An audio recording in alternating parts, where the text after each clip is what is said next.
मिश्रा आप सभी का अपने YouTube चैनल टीचिंग लर्नर्स में स्वागत और अभिनंदन करता हूं। दोस्तों आज यूपी टेट ईवीएस का प्रैक्टिस सेट नंबर 8 लेके आया हूं दोस्तों, जो कि आपके यूपी टेट एग्जाम के दृष्टि से महत्वपूर्ण है। ठीक है दोस्तों, शुरू से अंत तक पूरा वीडियो देखिएगा दोस्तों। अगर वीडियो अच्छा लगे तो लाइक शेयर और सब्सक्राइब जरूर करिएगा। ठीक है, चलिए स्टार्ट करते हैं आज की क्लास का पहला क्वेश्चन।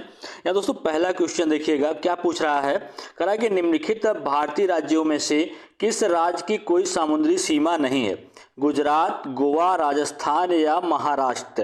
तो दोस्तों आपको बता दें कि भारतीय राज्यों में से किस राज्य की कोई समुद्री सीमा नहीं है, तो राजस्थान की कोई समुद्री सीमा नहीं है। ठीक है दोस्तों, कभी कभी पूछ लेता है कि गोवा में क्या खाते हैं। तो गोवा में दोस्तों नारियल के तेल में पकी हुई मछली खाना पसंद करते हैं। ठीक है, चलिए आगे चलते हैं क्वेश्चन नंबर नेक्स्ट पे। क्वेश्चन नंबर नेक्स्ट है दोस्तों, देखिएगा। कहा कि निम्नलिखित में से पर्यावरण अध्ययन में आकलन के लिए कौन सा संकेतक नहीं होना चाहिए। प्रश्न पूछना, न्याय और समानता के प्रति सरोकार, सहभागिता या याद करना।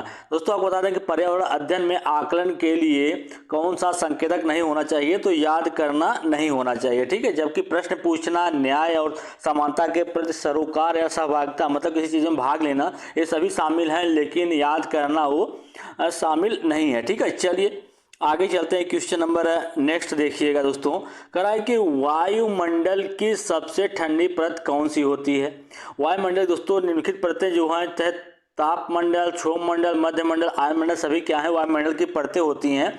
तो पूछ रहा है कि सबसे ठंडी परत कौन सी होती है। तो मध्यमंडल जो होता है दोस्तों सबसे ठंडा होता है।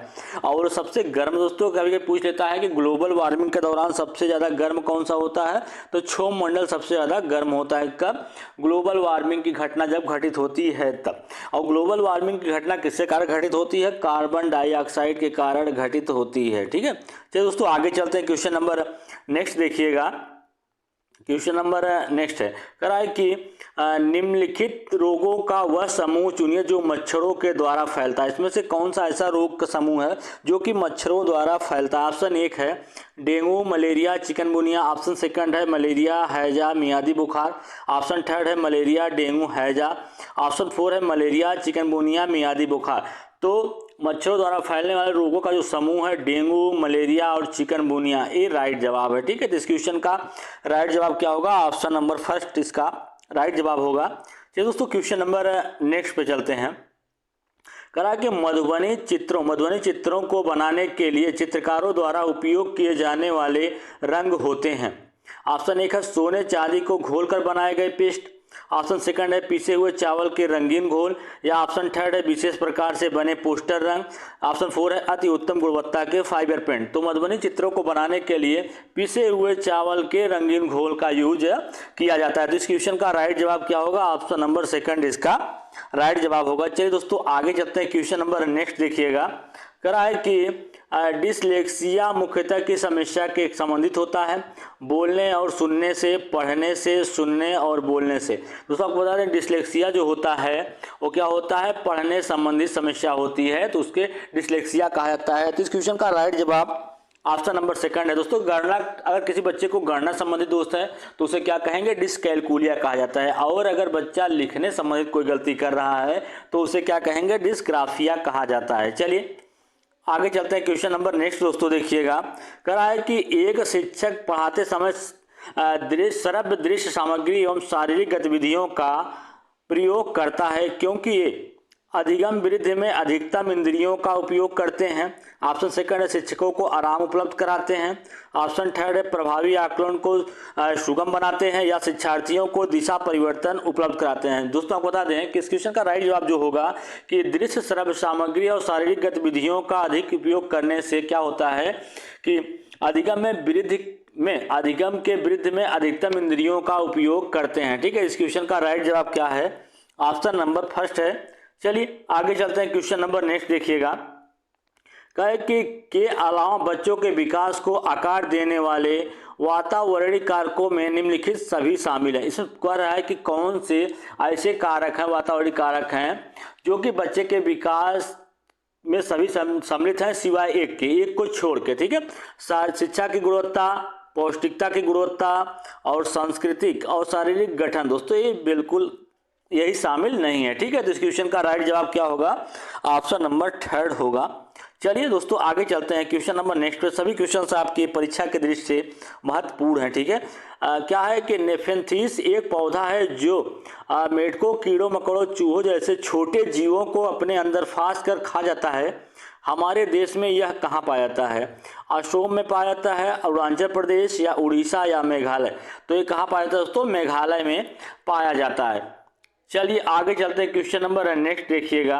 क्वेश्चन नंबर नेक्स्ट है दोस्तों, करा कि एक ही तरह की फसल बार बार उगाने और बहुत से रसायनों के उपयोग करने से मृदा कैसी हो जाती है?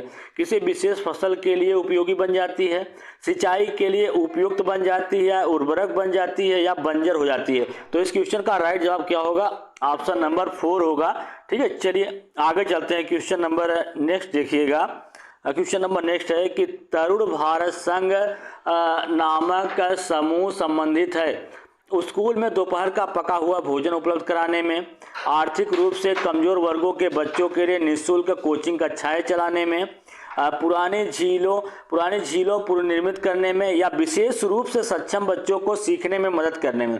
तो तरुण भारत संघ नामक जो समूह दोस्तों वो पुराने झीलों के पुनर्निर्माण करने में सहायक होता है। तो इस क्वेश्चन का राइट जवाब क्या है? ऑप्शन नंबर 3 इसका राइट जवाब होगा। चलिए क्वेश्चन नंबर नेक्स्ट पे चलते हैं। क्वेश्चन नंबर नेक्स्ट दोस्तों करा है कि निम्नलिखित में से कौन से पेट्रोलियम से क्या प्राप्त नहीं होता? कोयला, मोम, डीजल, ग्रीस। दोस्तों आपको बता दें कि पेट्रोलियम से मोम, डीजल, ग्रीस सभी प्राप्त होते हैं, जबकि कोयला प्राप्त नहीं होता है। तो इस क्वेश्चन का राइट जवाब ऑप्शन नंबर फर्स्ट होगा। चलिए दोस्तों क्वेश्चन नंबर नेक्स्ट पे चलते हैं।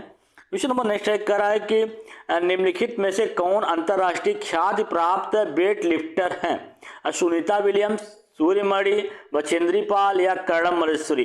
तो अंतर्राष्ट्रीय ख्याति प्राप्त वेट लिफ्टर कौन है? कर्णम मल्लेश्वरी हैं। तो इस क्वेश्चन का राइट जवाब ऑप्शन नंबर 4 होगा। चलिए आगे चलते हैं, क्वेश्चन नंबर नेक्स्ट पे दोस्तों कह रहा है कि विशिष्ट से सामान्य का सिद्धांत निम्नलिखित में से किसमें प्रयोग होता है? विश्लेषण विधि में, स्वतः शोध विधि में, संश्लेषण विधि या आगमन विधि? तो विशिष्ट से सामान्य का सिद्धांत आगमन विधि में प्रयोग होता है। चलिए आगे चलते हैं, क्वेश्चन नंबर नेक्स्ट देखिएगा दोस्तों। क्वेश्चन नंबर नेक्स्ट है कि रेगिस्तान ओक एक पेड़ है जो कि पाया जाता है अबू धाबी में, ऑस्ट्रेलिया में, राजस्थान के रेगिस्तानों में या संयुक्त अरब अमीरात के रेगिस्तानों में? रेगिस्तान ओक एक वृक्ष है जो कि कहाँ पाया जाता है? ऑस्ट्रेलिया में पाया जाता है। ठीक है दोस्तों, चलिए आगे चलते हैं, क्वेश्चन नंबर नेक्स्ट देखिएगा। सभी क्वेश्चन आपके परीक्षा के दृष्टि से महत्वपूर्ण हैं। विटामिन सी की कमी से होने वाली बीमारी क्या है? स्कर्वी, रतौंधी, बेरी या थकान? तो विटामिन सी की कमी से दोस्तों कौन सी बीमारी होती है? स्कर्वी होती है, जो कि विटामिन सी किसमें पाया जाता है? खट्टे पदार्थों में भरपूर मात्रा में पाया जाता है। तो इस क्वेश्चन का राइट जवाब ऑप्शन नंबर फर्स्ट होगा। रतौंधी जो होता है विटामिन ए की कमी से होता है, और बेरी जो होता है विटामिन बी की कमी से। विटामिन बी और सी जो होते हैं दोस्तों ये क्या होते हैं? जल में घुलनशील विटामिन होते हैं। इसके अलावा जो भी विटामिन आपका बच रहा है, जैसे आपका ए हुआ, डी हुआ, ई हुआ, के हुआ, ये सभी क्या होते हैं? आपके वसा में घुलनशील विटामिन होते हैं। ठीक है, चलिए आगे चलते हैं, क्वेश्चन नंबर नेक्स्ट देखिएगा। क्वेश्चन नंबर नेक्स्ट है दोस्तों कि उच्च ज्वर के साथ कपकपी जिसका उपचार सिकोना पेड़ की छाल से किया जाता है वह क्या है? मियादी बुखार है, चिकनगुनिया, डेंगू या मलेरिया? दोस्तों आपको बता दें कि उच्च ज्वर के साथ तेज कपकपी जिसका उपचार सिकोना के वृक्ष से किया जाता है वो क्या होता है? मलेरिया होता है। ठीक है, चलिए आगे चलते हैं, क्वेश्चन नंबर नेक्स्ट पे। क्वेश्चन नंबर नेक्स्ट दोस्तों देखिएगा, कहा कि चेराओ नाच कहाँ के लोग करते हैं? झारखंड, मिजोरम, मेघालय या मणिपुर? तो चेराओ नृत्य कहाँ के लोग करते हैं? मिजोरम के नृत्य लोग करते हैं। ठीक है, इस क्वेश्चन का राइट जवाब ऑप्शन नंबर सेकंड। चलिए आगे चलते हैं, क्वेश्चन नंबर नेक्स्ट देखिएगा दोस्तों। कह रहा है कि तमिलनाडु के निकटवर्ती राज्य हैं आंध्र प्रदेश, उड़ीसा, कर्नाटक। ऑप्शन सेकंड है केरल, आंध्र प्रदेश, महाराष्ट्र। ऑप्शन थर्ड है कर्नाटक, छत्तीसगढ़, केरल। ऑप्शन 4 है आंध्र प्रदेश, केरल और कर्नाटक। जी हाँ, तमिलनाडु के निकटवर्ती राज्य कौन कौन से? आंध्र प्रदेश, केरल और कर्नाटक हैं। चलिए आगे चलते हैं, क्वेश्चन नंबर नेक्स्ट देखिए दोस्तों। कराए कि निम्नलिखित में से कौन सा पर्यावरण अध्ययन पाठ्यक्रम के सुझावित प्रकरणों का उप प्रकरण है। दोस्तों जैसा कि आपको पता है कि पर्यावरण में जो थीम होती है मुख्यतः 6 थीम होती हैं, ठीक है, और उसमें परिवार और जो मित्र होता है उसमें 4 उप थीम होता है। तो इसमें कह रहा है कि कौन सा उप प्रकरण है या उप थीम है। जैसे परिवार और मित्र ये भी एक थीम है, भोजन थीम है, हम चीजें कैसे बनाते हैं या करते हैं ये भी क्या है आपका एक उप प्रकरण है, जबकि जानवर क्या है एक उप थीम है। ठीक है, इस क्वेश्चन का राइट जवाब ऑप्शन नंबर 3 होगा। चलिए आगे चलते हैं, क्वेश्चन नंबर नेक्स्ट देखिएगा दोस्तों। कह रहा है कि भारत में ठंडे रेगिस्तान मानसून से प्रभावित क्यों नहीं होते हैं। ठंडे रेगिस्तान बहुत ऊंचाई पर हैं। ठंडे रेगिस्तान में गर्म गर्मियां और बेहद ठंडी सर्दियां होती हैं। ठंडे रेगिस्तान हिमालय के वृक्ष छाया में पड़ते हैं। दोस्तों बिल्कुल सही बात है कि ठंडे रेगिस्तान जो होते हैं हिमालय के वृक्ष छाया में पड़ते हैं, इस कारण क्या होता है मानसून से प्रभावित नहीं होते हैं। तो इस क्वेश्चन का राइट जवाब ऑप्शन नंबर 3 है। चलिए आगे चलते हैं दोस्तों, क्वेश्चन नंबर नेक्स्ट पे। क्वेश्चन नंबर नेक्स्ट है कि ताजमहल के पीले होने का निम्नलिखित में से कौन सा कारक जिम्मेदार है। ताजमहल का रंग जो पीला हो गया दोस्तों, उसके पीले होने का कारण क्या है, कौन जिम्मेदार है। क्लोरीन जिम्मेदार है, सल्फर डाइऑक्साइड या नाइट्रोजन डाइऑक्साइड या सल्फर। तो ताजमहल के पीले होने का कारण कौन है, सल्फर डाइऑक्साइड जो है वो ताजमहल के पीले होने का कारण है। चलिए आगे चलते हैं, क्वेश्चन नंबर नेक्स्ट देखिएगा। कह रहा है कि शांत घाटी जिस राष्ट्रीय पार्क का दर्जा प्राप्त है, जिसे राष्ट्रीय पार्क का दर्जा प्राप्त है वो कहाँ पे स्थित है। जम्मू कश्मीर में, पश्चिम बंगाल में, तमिलनाडु या केरल में। तो कहाँ पे स्थित है दोस्तों, केरल में स्थित है। चलिए क्वेश्चन नंबर नेक्स्ट देखिएगा। क्वेश्चन नंबर नेक्स्ट है दोस्तों, कह रहा है कि निम्नलिखित सीखने के कौन से सिद्धांत का पर्यावरण अध्ययन में अनुसरण होता है। सीखने के किस सिद्धांत का पर्यावरण में अनुसरण होता है। वैश्विक से स्थानीय, अज्ञात से ज्ञात की ओर, अमूर्त से मूर्त की ओर या ज्ञात से अज्ञात की ओर। तो आपको बता दें कि सीखने के किस सिद्धांत का पर्यावरण अध्ययन में उपयोग होता है, तो ज्ञात से अज्ञात का। क्वेश्चन नंबर नेक्स्ट दोस्तों देखिएगा।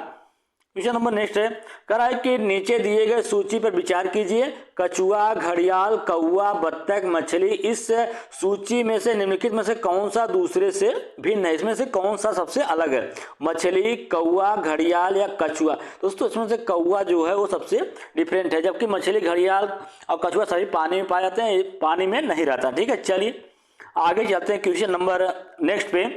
क्वेश्चन नंबर नेक्स्ट है, नीचे दिए गए पक्षियों की कौन सी प्रजाति झटके से अपनी गर्दन आगे पीछे करती है। उल्लू, कौवा, बसंत गौरी या मैना।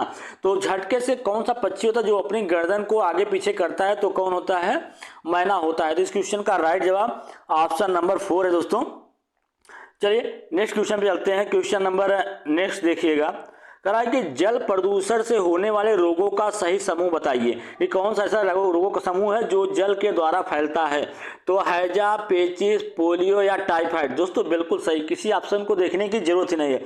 हैजा, पेचिस, पोलियो और टाइफाइड ये सभी क्या होते हैं, जल प्रदूषण से होने वाले रोग हैं। चलिए आगे चलते हैं, क्वेश्चन नंबर नेक्स्ट देखिएगा। क्वेश्चन नंबर नेक्स्ट है कि विटामिन B12 में उपस्थित धातु, विटामिन जो B12 होता है उसमें कौन सी धातु उपस्थित होती है। सोडियम, मैग्नीशियम, कोबाल्ट या लोहा।